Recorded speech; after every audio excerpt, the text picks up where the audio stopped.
أحزان قلبي لا تزول حتى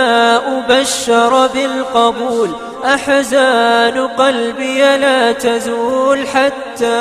أبشر بالقبول. وأرى كتابي باليمين وتقر عيني بالرسول. وأرى كتابي باليمين وتقر عيني بالرسول. أحزان قلبي لا تزول. بسم الله الرحمن الرحيم. الحمد لله رب العالمين. الحمد لله الذي أحيانا بعدما أماتنا وإليه النشور. الحمد لله الذي بنعمته تتم الصالحات. وأشهد أن لا إله إلا الله وحده لا شريك له. وأشهد أن محمدا عبده ورسوله صلى الله عليه وسلم وعلى آله وصحابته أجمعين. أما بعد فالسلام عليكم ورحمة الله وبركاته. والوقت بريك دادا دازا صورك بري سنبتا صورك وين بيزكو وين بي مويدا وين دبو دمو يابو توس وين بي مو صورك ومن بيزكو وني سيدي وقت وادلنا على وازو فيني لا دانغو بيلي ومبا بلا بازو بفين بدا كورنا جمو بدكي سولو والي وي بدكي بلو والي اسو جمو وقتي دوم بدا كورونا بدكي دا فرا فونا كده سيسو بدكي دا باسو نبو اسو دي وقتي كده تلتا بيلي دا كورو دازا سو بلا بغو جودا دلا صلاة رجل تندو غريمان دي محمد صلى الله عليه وسلم weni soda le to warin patada lelede ajaliwa dalnanga be gidir malaika jibiru bodi se be gidir malaika bodi se anyo zole do ko ayo zole de gele nyanjo de sos me bidia se wakata wa dala sinde l'akhira amanyo do se nyan wale be yelin wale inga wo bosto mede wali wala blebu woro we se de sabel gar mede sallallahu alaihi wasallam suru ko ne la da gafa ina de sahabuwa sonyo de dodo de chawre bu fu bedene bare ngubia maluwo ko bire bele da de mission wala sira sinye bede faawe na ko bu baawe gasrala fu bu baawe kimbele na ke ge bodoge sinje asike dana baawe ne mati wana bele ro kadane bodo kin dana bikama jamme weri wumba se bane mede no do mo kinana sese abo jobul ni bane da danige abadlanage wuro wonde suboto se malam bacha mutawakkil inna lillahi wa inna ilayhi raji'un bawo ni jare de bisse wuli su tonta na magmata ta e suru bone elamana me gafa no vitu do law bam da kwina mawu da kwina baba me yenu ke de kwetim le da kwina do ilomi eye be somi do agbe todo ilomi eye be so islam be subo so nami amedo le gbe oyibo lanyi malevi o mate wo hosia bientôt mi le don ku be amero globe yo lomi abe hosia vo egberu la ke bi wona maton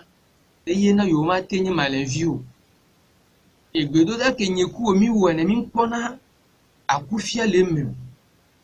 eya be yimate wo amedo be yimate subo alagba plemi abe hose ya no kenti be yimate alwala de kape eye mauna wo ya ole walwala on le potu kara de pele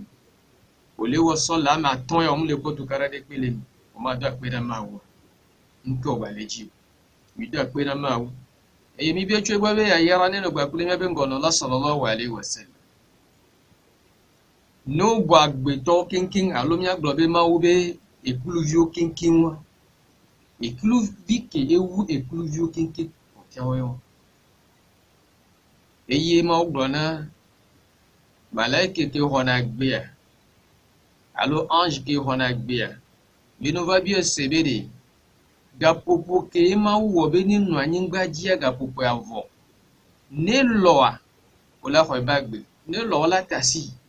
ila no anyimbaji ya bin gono la Muhammad sallallahu alaihi wasallam e biya malaika sebere ne o tasimu jongba na gbeade ma chi agbe alo ma ku gbereka ibo laku ibi ki mama jozi de ka be nyona mbu ma obi ya yara ni no ba ple bi sahaba o ami o pere nti ye hosi aba tumia ma o ne yara misia e me gbe no vi etoro lawo le bele da be mission di ma o ne yara misia ban njaglo be enyai njaglo egbe enyai be ni eba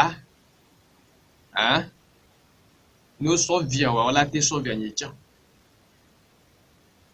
entia enyai mi njaglo le glo na misia me ke la se mission ya bere ne gbere ka mi no ni mi sebe inna lillahi wa inna ilayhi raji'un malam bacha mutawaflu ngbalewa a misia me ne ji mission e be la gbaseke ni be la nyanya ke ma on e finir mugo bien malwamba mozo le modos ko bi ko bu vawo gasmala mozo se mal tonte ne tengi kege kama ko bu vawo gasmala ama me besto wonti sima mata tonte da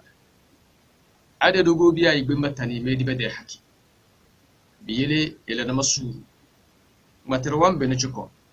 ngwa fa no abada da so bo so se fada weji ni ke bezete na ruwa se no do mu wonki se da na kala akhiran abi mo manami de no do mu kabore yange e so ru ko ne etas da da bade su ngobe malwamba do na buru malwande da ya concert do da français das concertation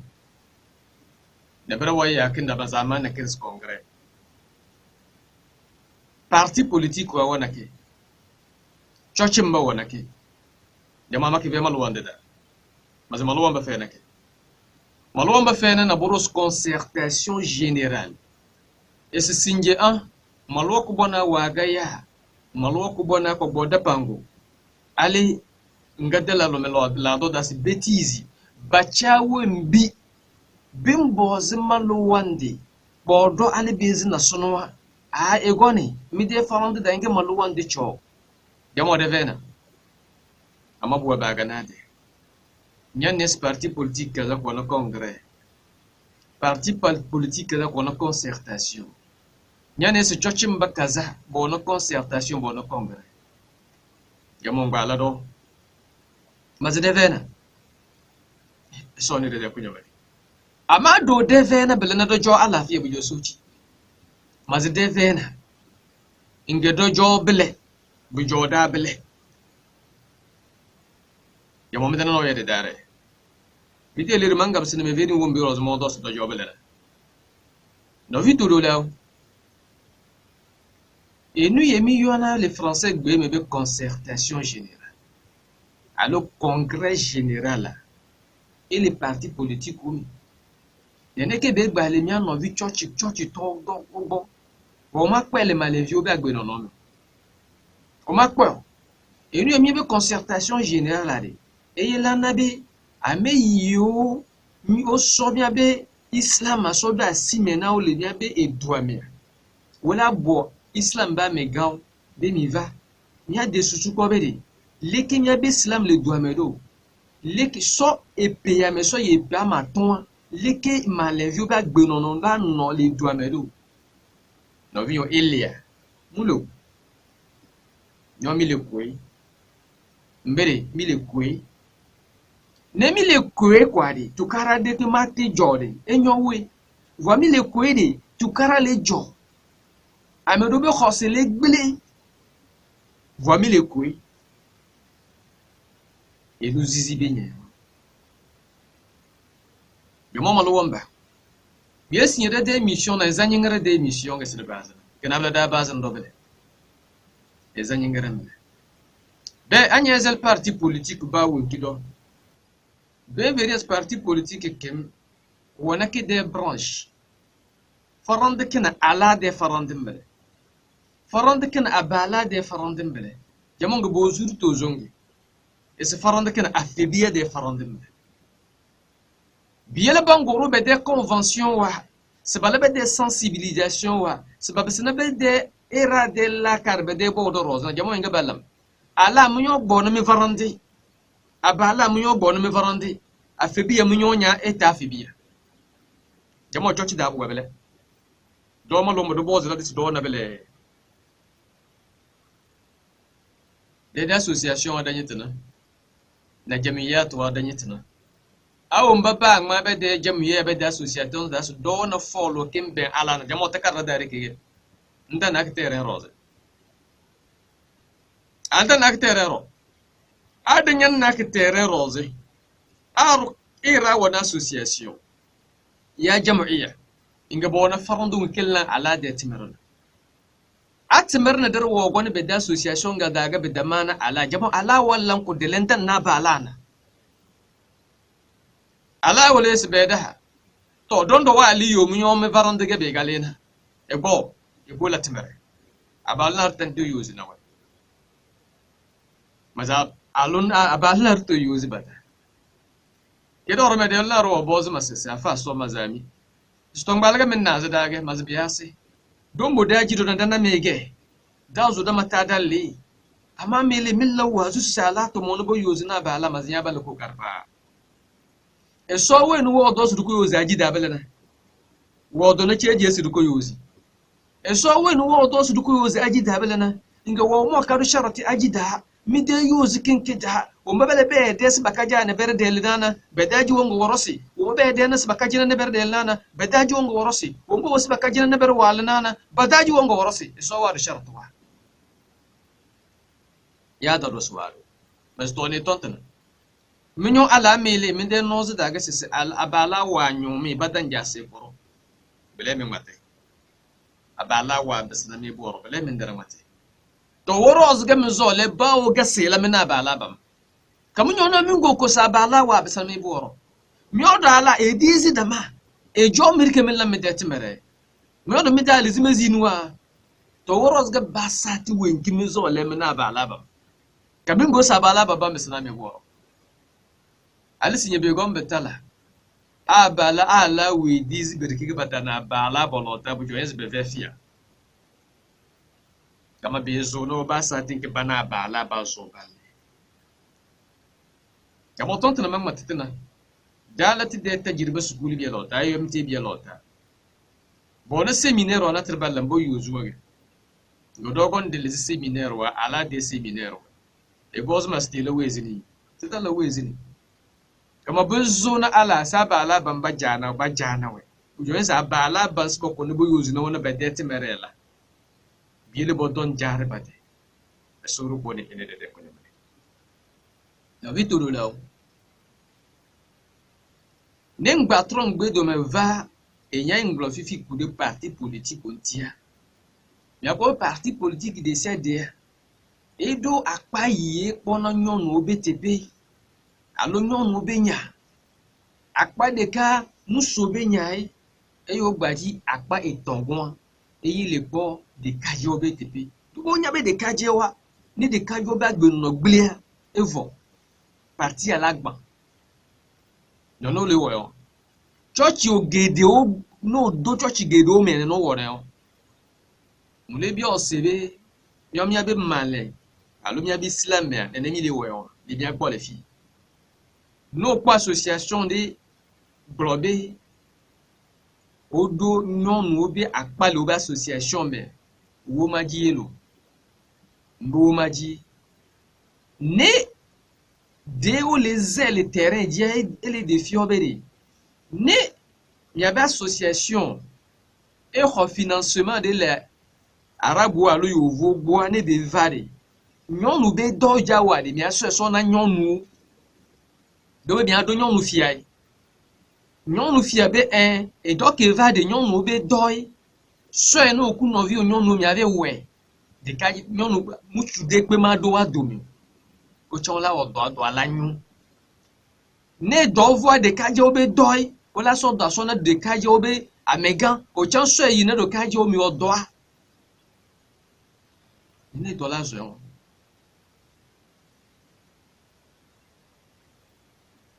da inde bien sebe yeni mi al formule wa munyom benu kenti obe emile ya jia mi aku musu mi ku nyonu we le wa jia wanu kenti ene mi afia mi aba no wazi be nyono gba pele muso ngba chakawa no no do mbe obe abia enyo mawu ke gbona mi la aji mebede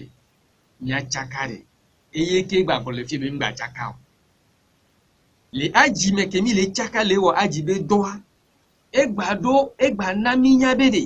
ame ye aji me nyi musu eye chaka wo me egba be le ja me de be so alo nyonu ke aji chaka wo me egba be le ja me de be so le funua e ba ji la gbele nye de mi le chaka gba lo yo enu ke mawu le ja ile funu le gbegbe ga go pome ola se nyonu le globe ami amuso mi njibe mi anyonu re mi anye ndekpe o mi le zimi da anyingba mi njibe mi ayi ngogbo mbe nya tepe vo mi antonyo nu onu ke mi le wo eje mi anyonu chan mi ale be na mi adokui e wo nyonu odo association oku nyonu nu kenti mi o mi mate wo do mi ade kai mi be muso no va kokoko ke ngo mi abe do ala nyu ne mi npo musu wa mi mate wo do pe de do de ku nuke le jone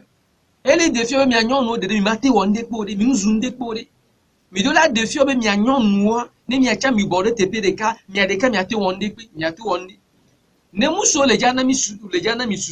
le jana mi ola ba chaka mi yo enya ke mule bulo mi wele IMT yo be anyi no non sano ja o séminaire o be séminaire o chaka na we yenyon no yo ba de susu be no do wa to de vous nyon no yo chola ba no o be séminaire c'est une de formation no yo mi bien c'est séminaire on do gbalé do be le nyon no be susu me nyom ya gbo le fi ya nyon no npo musu ayi wa be do ke be le wa do gugu bele o alo do ke bele o do meja nyi do ela po musu ela chaka gba pele musu ke ngbo ela no susu me ne be do bele o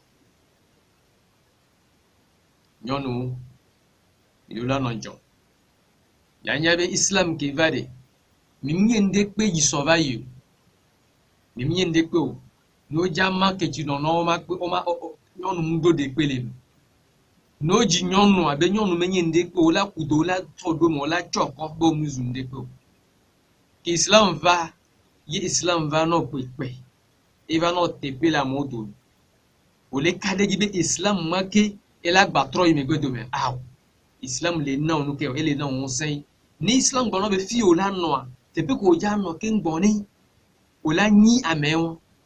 islam ma gbo no be o la no fi o fumu ye o la no ke ngbo o la tro ime gbedo me aje so ene de ko nyame ogobia malowanda tinati gwani na e so wo gbo ti tane de ko obere de la no kodomo de la ro kodomo ama do gbo de se do wasu na beretere de yadama e so ngo bo de dali chi ama a do gbo de wo mbiwa do ken bi duli nye de yedo yuna sertarna de malota e so ngo bo de dali chi ama bila nyege malowanda ko joda asin matotonto wonu matete yele nyolodi asin matoto wonu tige to wonu ogogu matin ka bensin mane ke me de yiri ay be dambe zebela abe la dalan ka ho so ni de ko jobe yele fawe dangalan ki denga de na jamo ne matonto ka ho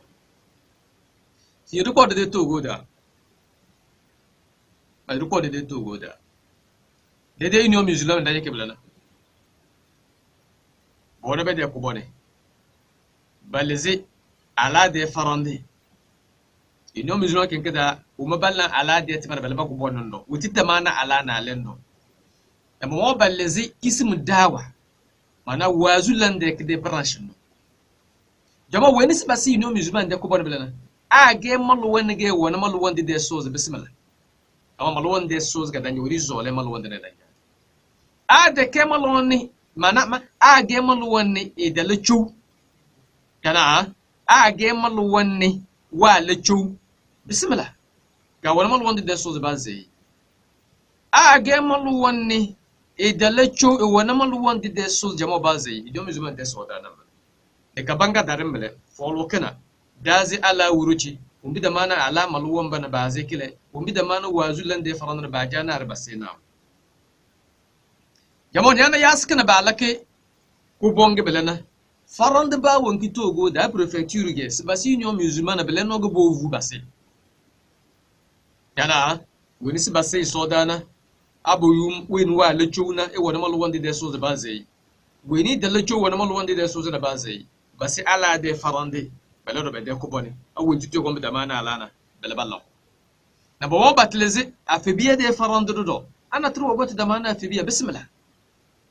jama yana be ga denna na ahlus sunna wal jamaa wal mana jama kala bata zibawe weni sibasi kala kide ko bonna alfa sunna do jama tumbu mu debate ne kalo alfa sunna do ilaga baze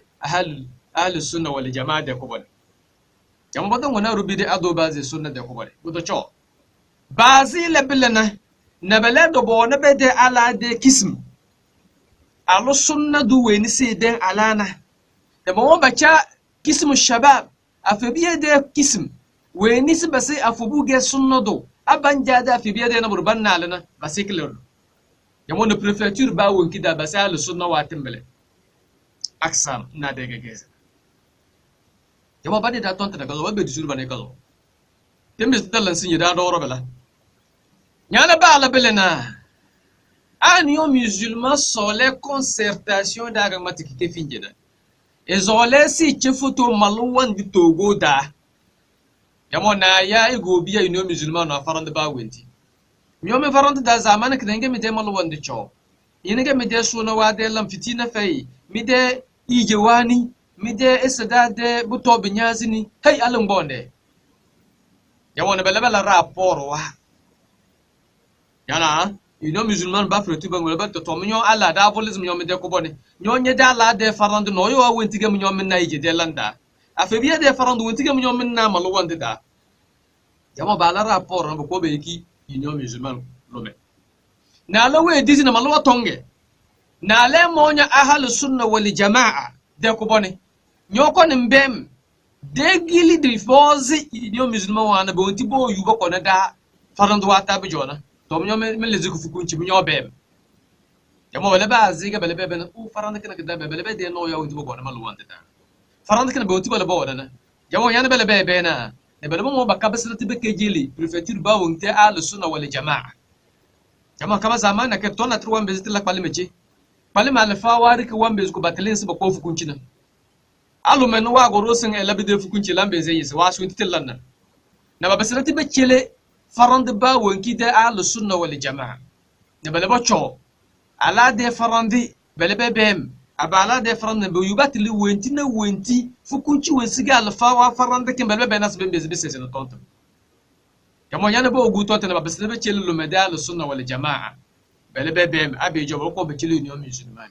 na union musulman ele zamara ese zamane kina de malwandi de farande ba wonki jondo gado so le malwandi de do wanu alimamu wenu wale filina asibo yoyi alfa wenu wale filna asibo yoyi awenu ge malwandi ge wajal le filna wale maraworo yamoto ma mata to jokala lam yede kale gele amadallam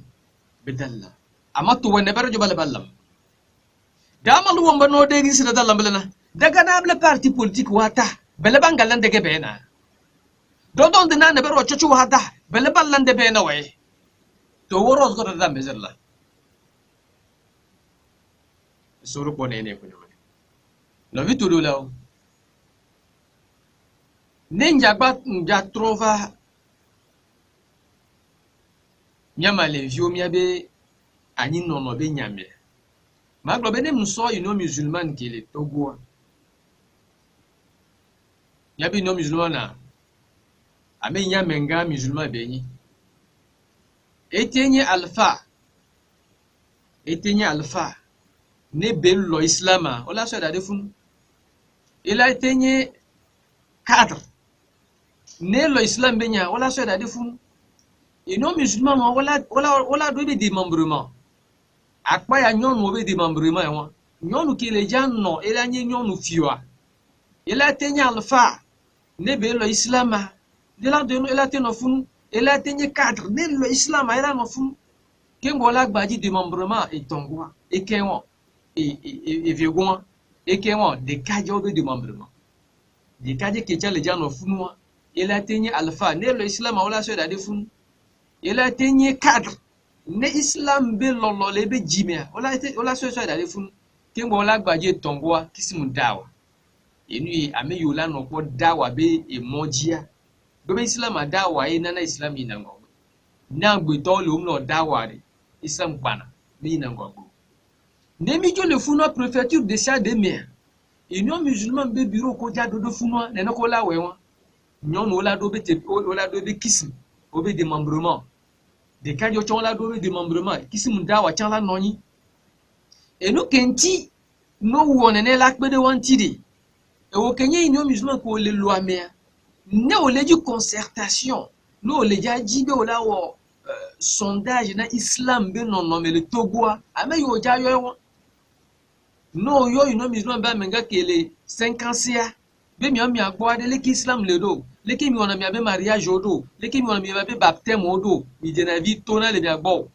ne ameku mi ja ibenegla tukaramu le mi agbo le funwa e chan ela wo be rapport ba ko to ela bi anyonu fi obede le mi ami abe mi anyonu mi abe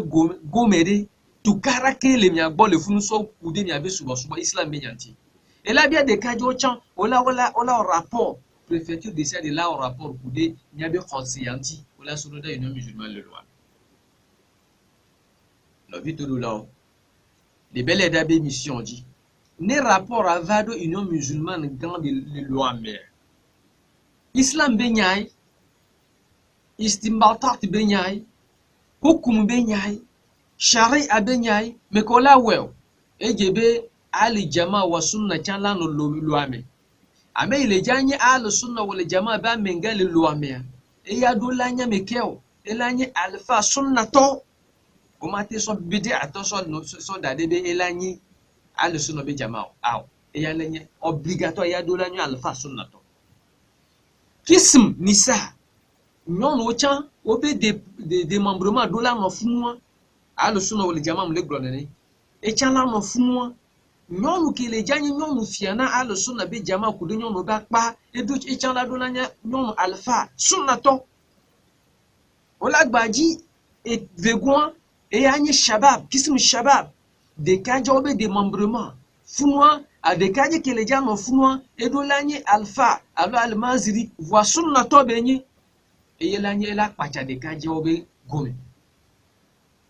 fifi ane rapport au tcho union musulman préfecture couteau et yoba eva union musulman ganto a bol lo amer et là son rapport non sona union et là sona al sunna wal jamaa lo avec toi dès que mis en sondage union musulman préfecture au glibwa ou demi abislam tia pour tout kara ke yo les préfecture au moyen al sunna wal jamaa ba kule bureau o chon la kwe no kwe wala trop et nya so doda préfecture de ça de be al sunna wal jama le ponu mea que 57 tobe rapport va o yo be funwa to karale kodo al sunna wal jama la gba trop rapport a so doda al sunna wal jama le 56 mi a le funa alpha o le fun dobe enu ele jole mi a le 56 par exemple là mi ma teno lo ameo ni mi o hukum le mi agbo le funu lo mi le funu mi nya enu ye le jo al sunna wa jamaa ba mo ko le 50 o yo la ko la ji hukum ki la e la so ba pe to kara ke yo le ko le 50 le funu le fait de ça de bien al sunna wa jamaa o la wonene o la rapport o la so do al sunna wa jamaa ganto ale loi ne do yo gbo le funu o yo la ko hukum ke be so do o sa o la so ele ki des rapports généraux pour la sodo union musulmane basimi kengo union musulmane la ko no e be la dossier o la dossier be so egbe so hier les préfectures de ça de mia leke miji be leke do la no zoya le imam de pe mu zone ne wa ebo ebe imam terela ebe imam be do la gbon ameke la zon e mo bunye malevi ma zon se wa jiwa e kula kude de me nene mi do la zon enya ke mi regula menye enya se ngunde pe yo ke mi glo parti politique mo le weade nya no vi malejio le parti politique on me yame on to le won we congrès ko organisation le we nge to mate we na mi le mi abi khosia nya no vi ko cha o gba ni malejio wa fofo gba pele wa no vi do yo le wo do wa ho no le wo le church ko te o me nge ti mi mate wo ele de fiobe mi le kwe nji mi ya ngogbo ma o le fi mi mugo bia manu wamba alfana rawa mata tonna tikiro na kada lambe da fawiji dangam sinati yasi alayka bi ittiba'i al-haq wala tubali bi qillati as-saliki yasi ya ga mallu wanne ya ga alfaya ya ga limaziriya ya ga aluya ya ga baluya ya ga buya ya ga kubaniya yasi ya gurun jadi tovunu inka kusim inka kezin yin bensi tovunun kinya dal kide ya jare bla iraka yin na ama zamana ka bembe zibla nyonya de faranda da nyirki ga tovunun do nyirki nya zizena o de ba lafiya male to ba ga legir na mamirka yo to an ba mo modo ken ke baki ge de dai mo merke ka baga na ya da sai na ma asinyo no tono alfa sa tovunun ga nyanja de yelera wo do de tom anyeri ke farande danye ge tovo nundo e so doke bechare nke be sera todo amige no wole e doke bechare ke be sera todo alfa walidana ngese wa iyyaka wal batil isama mon da sinto mugobu la hayfa na boboti na telende de kanya la kare ka basisi manara wallando bodo ya bija kaso nyende ganya na ra mare bambar spo da na bare de ne bare ka zo na bare bare nga boje nya da la ra cho bonyo na spo anyo de fe ka zo bare bare nga boje da no ge e so won don so nyo de fe ka zo nya na ra wa zinawo zura wala spo azina kin ke bakke fe ka zo na e ra won do ballando al fasib fala det mere al achi anya na ra mare bike yilinya boto su bi ba mare ga ballanti mere na da ka zo ro nga ba mare Allah akbar yamo dalili wele isorok bon we vere ande Ibrahim alayhi salam is inna Ibrahim ngeskana ummatan qanitan yamo sande Ibrahim irke alfa wasa sicenye bodo sige umma bila ummatan wahdahu isi jarke na bile dezru dembada bile rike janjo ke al umma gabadiya yelmo go banyo nye de faranda ngirke yendo ken tufunu in kollo to wodum be subu woro sira ta tasnanya bodo isir ki nyaje ga lo umma gabariya in katale bilal ga bi garanga nanya nganyo bonyo jamona kirda ballanti telakasi bo woro sa da la do ko kon bi ni nyas me do min woro sibilana mi de znya mi gena mi yoga to wodum na roz ga me do be kay sinya bele e soni de ko nyabe no vitolo lawo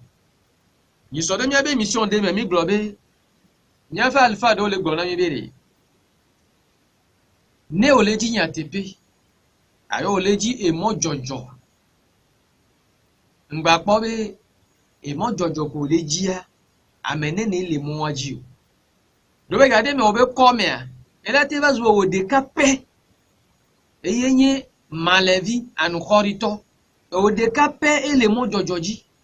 vano o le po be ah kema e do ye nya mle wa alors et moi yiji mulia ne mo anyi nya tepebe mo enyere kala no moji a ola gbojo ola tasi ola babu subi ah ne mo keji mulia enyi e mo nyu amo ke suboy menye nene yo mbe munye nene yo nene ke gade o me ola babu susube ah ame yo le o hasia ame yo le duya ame yo le jiha ame yo le zina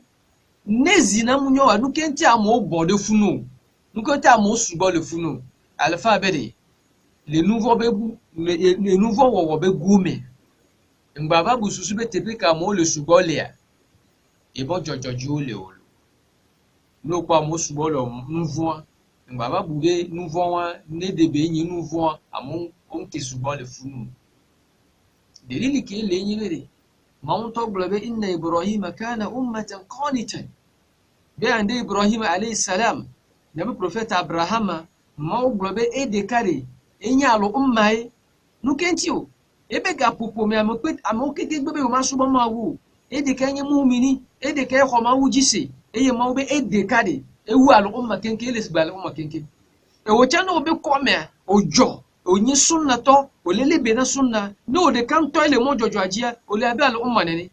ngba tro me go ngba gbojo be hon lo ye fufunyi ya alo ame ya ke ogbe o si tasima enja ma tasinya tepe ma plodo be ngba onene ma o ne femiam ogo be malu womba hadisi simo gona kirona medal fawanya hadisi ke bakal ogo bi almazir wana beranya hadisi ke bakal malu womba ne bero wanni hadisi ke bakal ande muhammad sallallahu alaihi wasallam jama'a wa matna uzaifa wa matna wa verin sis zamanu wa natir wongom betala na zamanu wa tanado du'atu ala abwab jahannam isalfa wondo pa amma badana berna balbazna raja na masudi alfawa zitrar wallan tafsir amma weti we veri rana wo mbiro zolinga we veri rana alfawa le do si fuma mo go to gonundo jamar ko to gonu ya talana wanda yana raja na mata jamo ke be zaman won kitin do ande muhammad sallallahu alaihi wasallam wonga bi huzi fatata alfawa do wasa prozi awin we di fona ele matu wenti zolena alfawa masha Allah wada na baro wende l'akhirah na baro wezini da jamo timaru wende ba ladana alfa mu go wezini da na mi odo mi la yar da mi zo le mi zada worasi umbi mi mana biyo dika me bena bile bi daga da dalo uzaifa wa boston da ne muhammad sallallahu alaihi wasallam sisi irawo mbaga bele jama'a bani tontana ande muhammad sallallahu alaihi wasallam birisuhum min jildatihim wa yatakallamuna hum min jildatina wa yatakallamuna bi alsinatina ese warasa se koni bele alfawa wombasu bokoni boko bedetili sibasizi irage mbuktu bokon bendele sirana ande muhammad sallallahu alaihi wasallam sisi bele bida alfawa bida ke bege goma bele bede zamana no sallallahu wala nufula rubuge sabon wona la rubuge sabon mata dame bege la rubuwa be de minyo jabo don de zamana kana anye ge kutokoli ni su ko na le zaman wonde da kutukula alfawa na bere kutukula alfawa na bere roba be no to gonundo pak na balatif e ba be no to gonu na si he wombige nege wombige we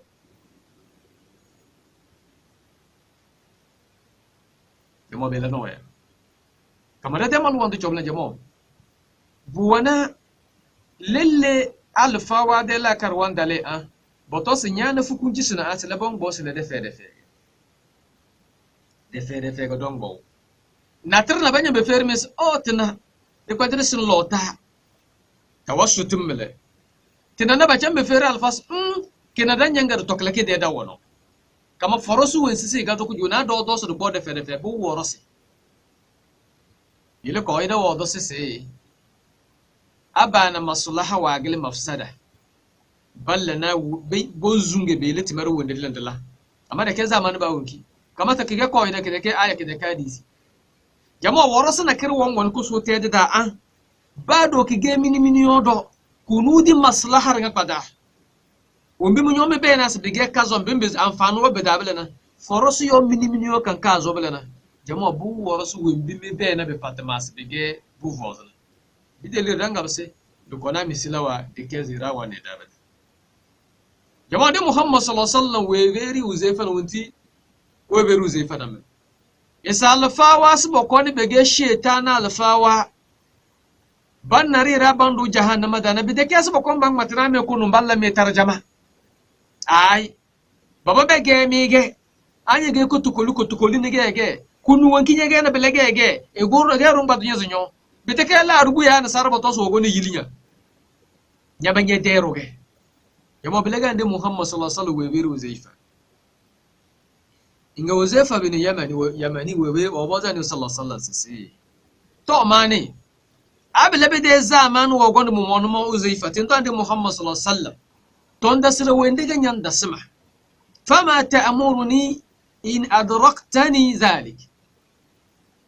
witigan yan da sama tin tande Muhammad sallallahu alaihi wasallam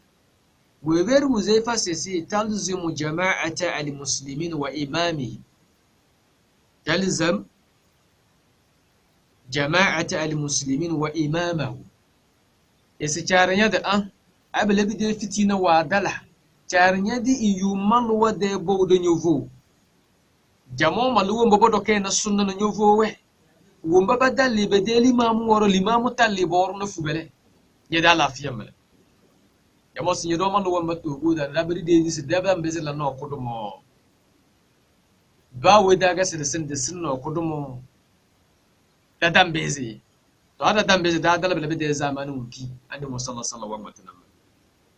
ingo zai fa wa bozan da Muhammad sallallahu alaihi wasallam sai fa in lam yakul lahum jama'atu wala imam abe dalaba da fitina alfawa bambale bevadi rabandu jahannama ta ballan tafsirwa bamli tafsirwa baze ban mai zin fukunci ba sai abubuwa zai ruton sai yani bai gwada bitan milewu sai bale botun mile abubuwa za alfata wakon mile sai yani ya sai kwade bale botun mile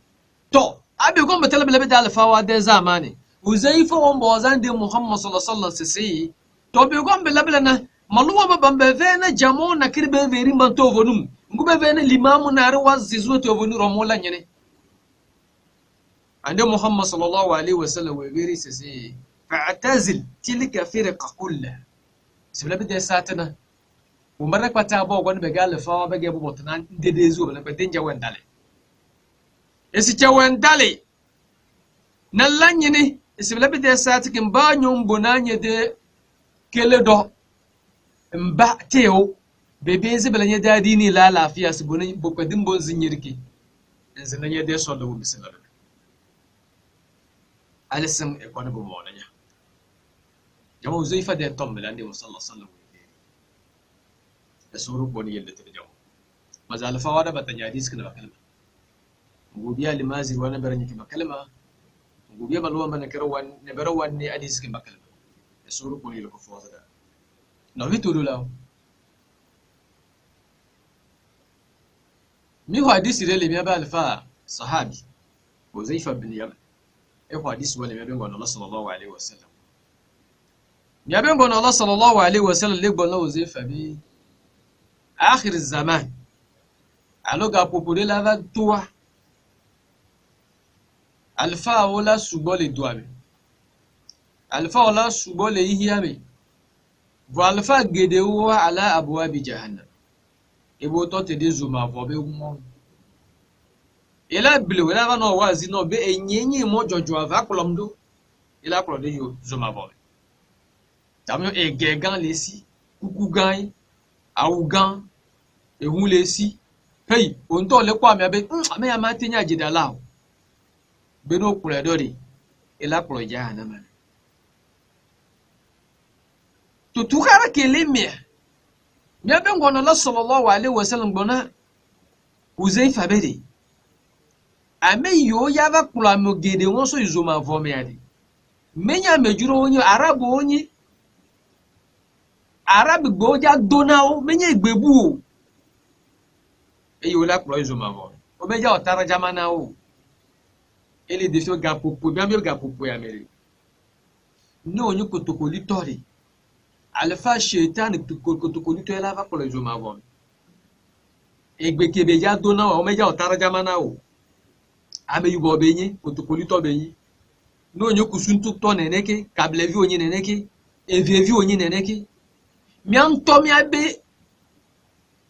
jimevi ori oyo java blemi aklomi izoma vome vomi le kwa benu ke oba alfa oyi amisa menenya amisi ame yibo be ya ho ebe hose Uzaifa bin Yamani me bonu ebi ami abe ngolo sallallahu alaihi wasallam bede enya ko le gbula enya sese be yin lo nega pupo va do le ke nye Uzaifa mala ndola wo nega pupo va tumwa le ke ma wo enya Uzaifa ya bengo no sallallahu alaihi wasallam bana Uzaifa bede nega kubuwa batu wore talzim jama'atal muslimin wa imamahu walaji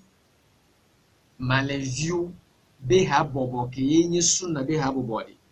odo imam ja sunna todi wala lebe na wala no wayo ingmo tu karamatu imam ya wegbe ya ni le defio le togo ma be mi mate wonu de ka nya musulman mi mate wonu de ka ese le ya toa ese la nyi de ka mi mate wonene a ne mi mate wonene wa ego me be mi do zamani ho mero gapopo won me mi do ye Uzaifa bin Yaman bwana mi abengo na Allah sallallahu alaihi wasallam bede fa in lam yakun lahum jama'atu wala imam ke tukaro vadua nyempo ha bobo ke enye sunna be ha bobo gbagbo be imam ne maklo do leke mawo mi abengo na Allah sallallahu alaihi wasallam bwana Uzaifa bede alfa won ko ba le plamo yizuma vome dasio ngba paso amede pedo odika va no tepewa wala le bina be mawu wala suba mawu kaka ekula batu yana nya be ngona gona Uzaifa mawu defini ugo be malo wamba kedo de trana krende foke ingara go bonare we birinda asese kedo ro bobo ke mu ewolu nare de trana e mo aja mu fere mo be de na asese he munyo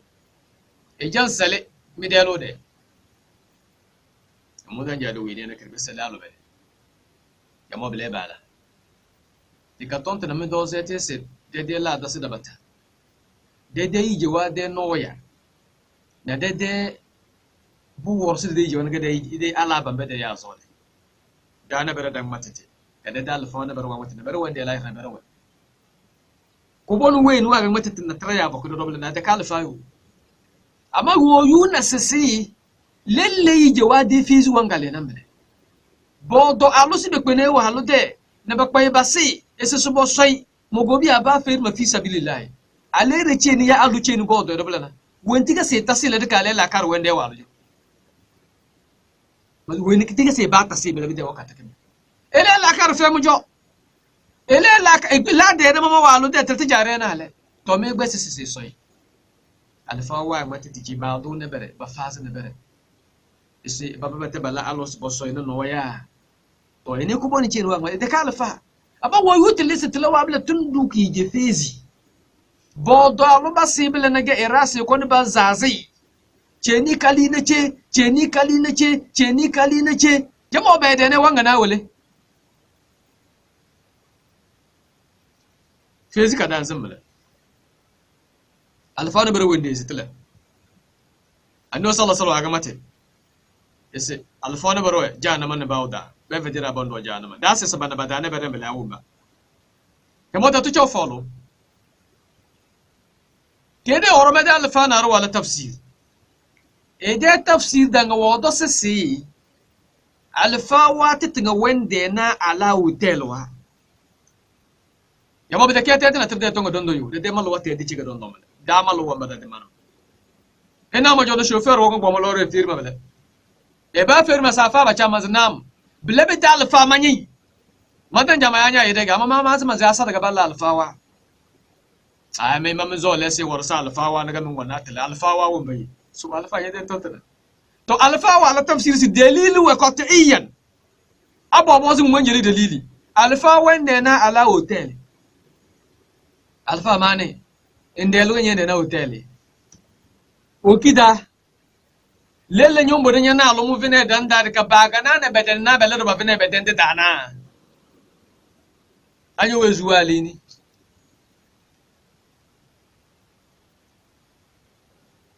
jamo de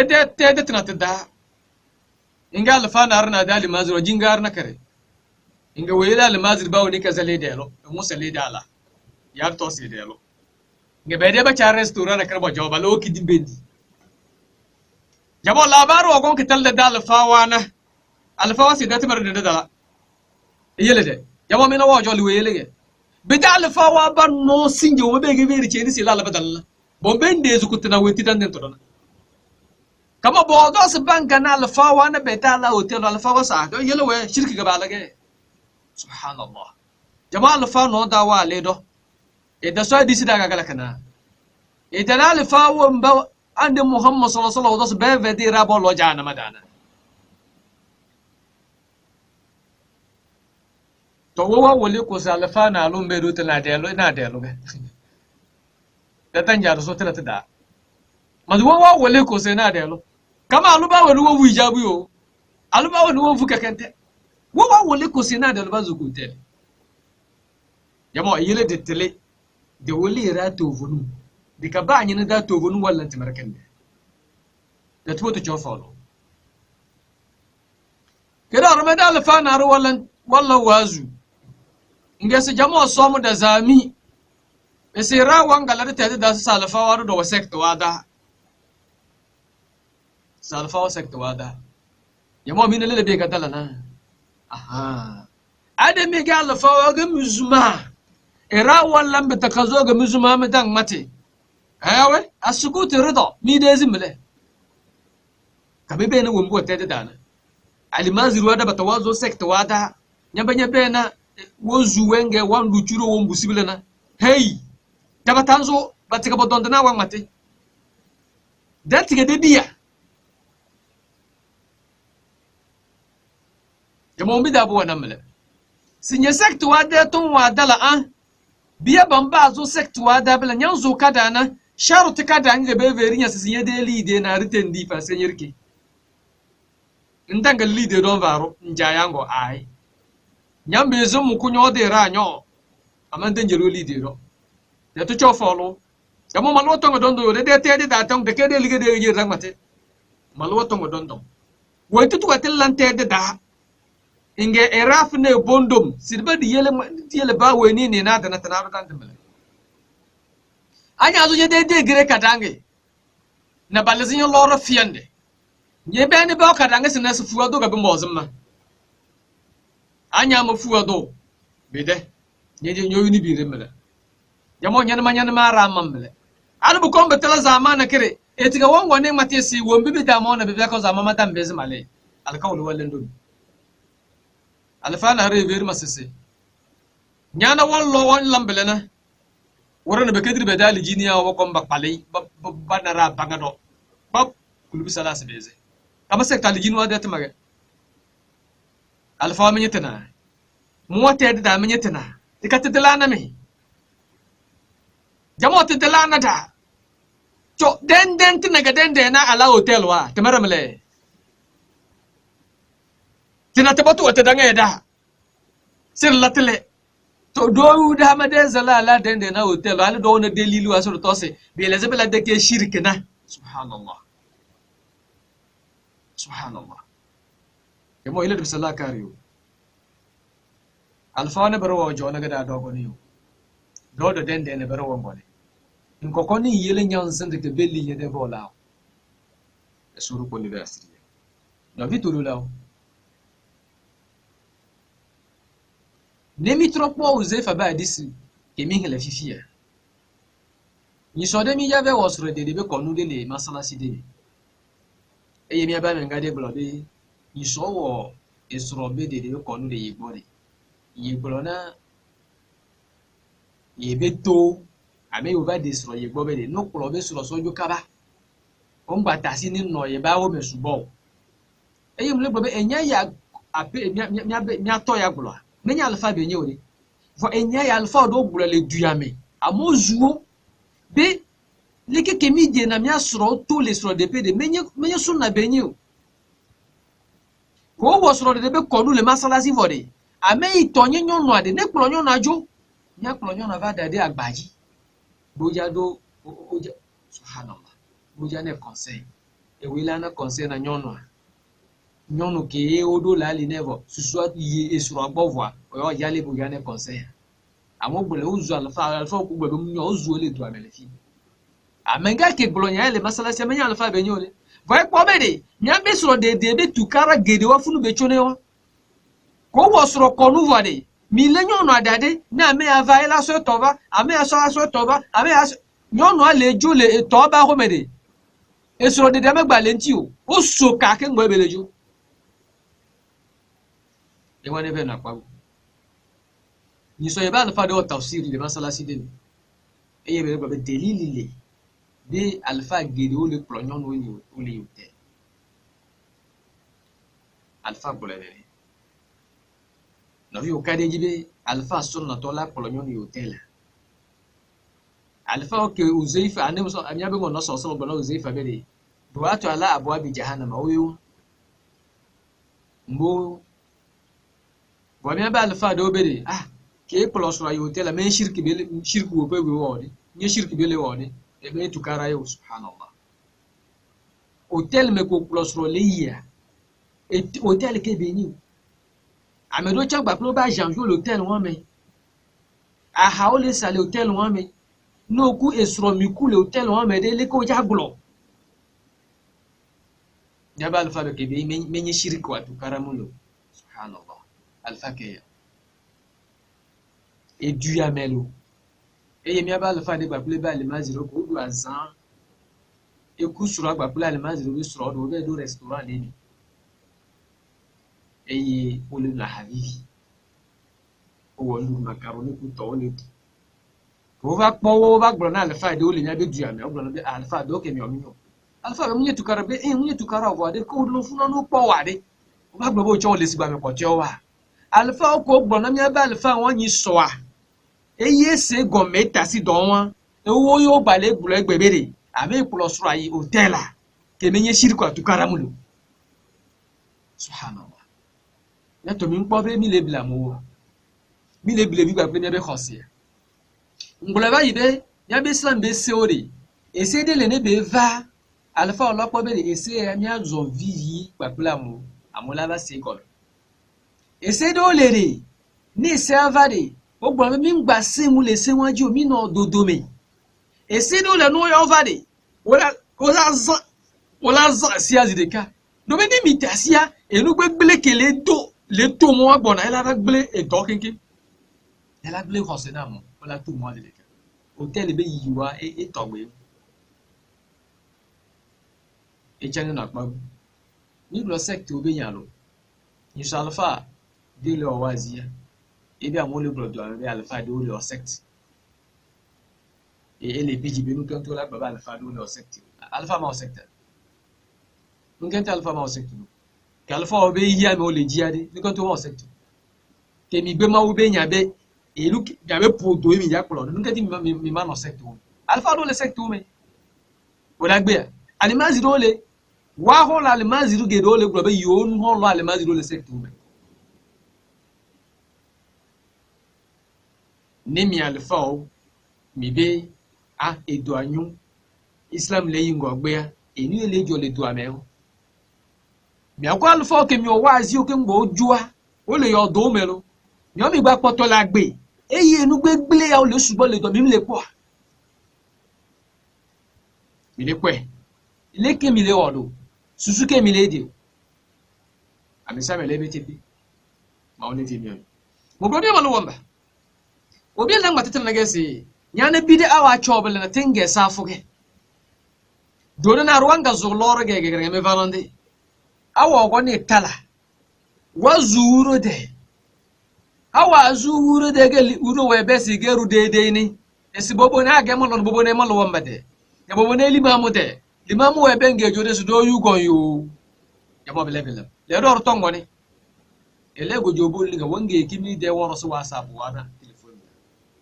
bile bidewa wenge chowre bile munyal fa mundum bidewa natr wa zome mesiti midan dalati min duduga bu worsu chowre bile duga haramu wa watinge safu dama tubu dina de tonche wombu wa benge tubu de timar jamo haram ga bige bo benge safu sinyedo dan dindona be hotel wa de bubu na la na berga asa muharramat wa ge tinge safu do to tan mamele abe veri mi sinjeda do dani bezuara wonjo won jamo ayene de bezige botuji ataya bo jomba edama to le do tege safu afi biyo wando droga beta bando faade beta bonyo bondubele ake dan do kuyu alewa ko no bojo botozi alewa bala bonyo be bo bele chenche na bala na bele wo mi bazole na alfa mi nyetna kamo tede da ba wuri wanne na de jamo wallahi summa billahi ade malu wonde tatara ko biri na burtan dan warodo maze ara tala no kudumo malu wondoro na burtan dan warodo tina da do malu wondi de fezi mele atira te da kusa alfa wa bala no kudumo be feri ra to na burtan dan be de ko biri kamanya ga alfa inga ba datina do adanyu wo bire cha kazo we ni sing mata steve kazo nyende ziye ndon jole anyende ziye ndon jole no kurmo wale abada la chobe be lamre wo bidan jadire da alo masila nan e so ne to ko nyole e so ne da fere gamo mede fa wi de kedezi do wodi kala chowa don alfa na barwa la siriya do kadamba wo bona me de chow gasi kebe bengil na menyo jingirwa ta ga nyaga la family nyende wazu la meles koronzi jingir da la wazu bebem yabo ya pratique mele nangorozim la wazu abu do chobo nyozi na ngode terren ko koni worosira bombele ra bote yamo bele de kala kidi al fawajo do gondu bokede do na be kilami jingir do wa ete bomba balezinya class da ganya zingen gobi al fawa na limaziru wazada la fawe bebe nyini nyanga nyodonna kama bideke no nini ga alfati abideke no nini buona nyini ruwazi tonna yamo bele ga alfati ye bana bobo jum banjan zani min jando lili badalla bele konomi nyini bumbo zero chali de ke bige halale anyo lidi nganyalla na lidi akese yamo baga wulida bal neber natir neber ogon baga wulu journalisme yamo balba da albalba da bata wala dal fawa dace yamo lele ga mende ga madalci yamo na da bada de chowa da dol tiblana to me yele lele ala ko bana wallan lele ale wana fi biyo blana yamo wo wan ben ko da baba chana 1 heure de temps boyu afobu weni in informatique na e kon wa wole de dal mazir wa fi bi informatique woni ge alere le do we gbelenkina bo kone betiza ale wa wolewe yamo me de lilindo abo dal fasa su point mer ko yin de siratu zatiya yamo be dal fa wasi yin ban manayo bo kone datici mamaci war ga ra gama mamaci ga ra gama ruta itandele portable atinga ruang ma message e kan ma nya risala na wasa yin bon nyo risala na keki yana jamo le ga boto se ke gbelam dan bezudu wulu watanam ngome be na de choda ba magas thaqafa bela na ba wa thaqafa da na tro tu vo mal wandi wa iddu lahum mastata'tum min quwwatin ande sallallahu alaihi wasallam ayaken kada ba ya wonti bilana min quwwatin bilana sinje kuwa kenke dare yo be do wombe be da mal won basikwi na boyudoni ba bezi basna mono da tiro te dana ta gadan do sinje ba nganyala ndam bezi le informatique der bawda ordinateur de mam dam bezi le kada ba nganyala be kikinya zada portable la gasan ma ay ordinateur jamo bu vonya da bere portable be bolde de chuwa dana dudu manahi juwen kikin gberi da cirina da janden bele adina de kada janden bele won bisi na da dadi ni de chorana jamo tijare da suru boni ila da bele kada zulu sona teliga dan jade isole ko fozida siyada gade ala de ki dizisina be boze ala wona be de aksam siyoto si jamiya na kiro ke gala de jamiya jamo metana bo joballan dawra sukul biya lewa baya we weekend na kir batasu watele maluwa de tele ay baya tila ala umballan tila batasu watele jamo la do kana dadana binde ye bizu fumele chauffeur wa de syndicat ngak patato goda jamo alfa war ke syndicat ken kada syndicat wada biyele séminaire wa ballan tigate do balana tir Dar es Salaam ti chauffeur wa de syndicat ge jamo mi guti men nati sinje abanja de lototo passing ni chauffeur wa dare abon don bonzo muharramat wa sulundu wa sulun loda jamo chauffeur wa bamba zoko bedera bata ngbala ka bezu ngbala ka bewe jamo beze me jadna wo wen ben kusinye sibale séminaire na ba ya zeme jadna bata so tom jamo be vozel bisallaka faran bikin jamo be labu woro man ga bismedel na magona na manuwa ala na magana be de faran ba domin da yake diji simlan simirki alana ela su yije ala ga min da nake diji yije alo de bota wonki wallan si cile walona ke gele ba wo ga si bokalaso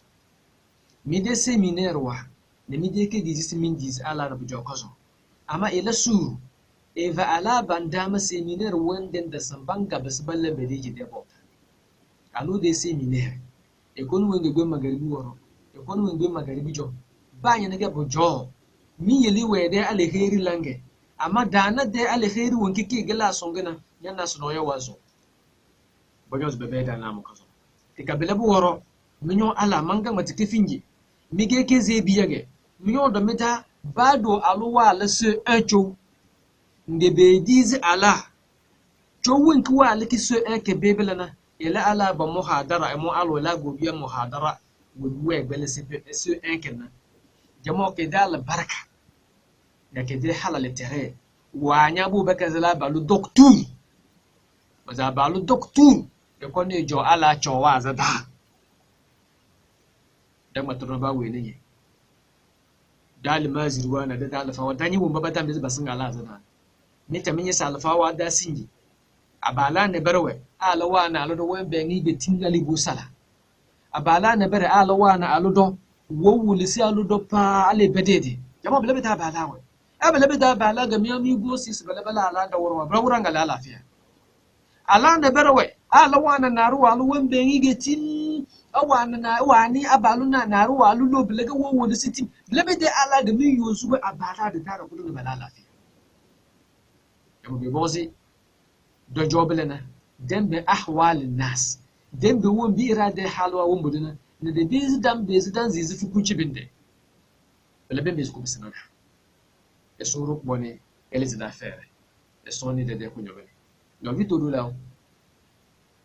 e nyam jaso wunye be émission a bele da be émission e nyebe ke mi yobo e mi arabu mo be ojowa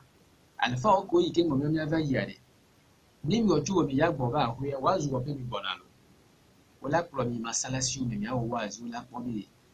choki mi wa biati wa wazi wala be ga bobai ke mi va ya ni won gba sugbon ni mi ja joade wala na mi acho le mi ano vi cho domi cho vi odomi wala na mi mawdu alo nto wala cha mawdu wala va wazi eye wala pobere wala tv wa wazi le bowa we ngba va bla mo ri e megbe ya be choko le fiomia amedo gbo wo fi amedo journalisme be nyawo amedo fi o enu ko mi ona be economy nkenti o wala fi o le keke wala teji ga halal no ku je o ja jiga liko la wona ega wa age ahe ga ba o ma o ega o ma chigbe o fi amu ne de nuke la na igbebere ni abe chu nya nyem le bro te be ke nyanga o le yu te be ke to gbeje gba pe de kajo le chu wa nuke la na be gbe a ni matin aji de kaje qui est informatique et là va non fioni abi de kaje alimazi wo informatique allo nyon no be nyon no jo be go me ni aja me nyon no vi ke che wo informatique ni aji ga popo de kale semaine et là va non fioni no vi nyon no vo informatique et rien do be ga popo ya wala kwa alfa ne ki manyel ki be laza ordinateur me yale ki be laza ordinateur mun nyon ne wala kwa nyon no vi mo alima yele ke belaza ordinateur munyo nene gaya o meno ja ho do be ola o be sira to zati ya ba amero menya ke ko gunlo ne tiko ja fielo eni wo to bia e jo ni ajirado wa aidu lahum mastata'atu min quwwati ko yo le fiere même ya be ga popo ya informatique le ne ordinateur be zansan le ni portable be zansan le ni ku wa e won e ye ku wa ke gba wule edu ya me alo yi ya me anyi sunna nkobe ke yo vole wa vakumia omle wa vakubidi atolo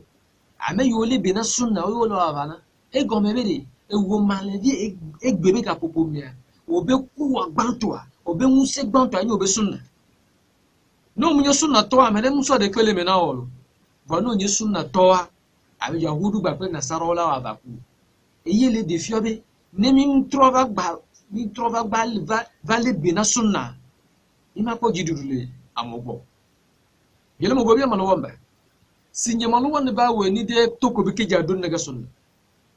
mati yahudu nasara bo yo tedo wana bodo yo mabede bidiya wana yo lele sunna wa cho don naga boyo kama le banye se devena molofo asu toko devena telina keresa de bezidu yo nawe amade de sunna gede de toko bi biyela mo la do na kerege biliza la fa ko don wa mo zuna sunna ala fa ba ga na kusu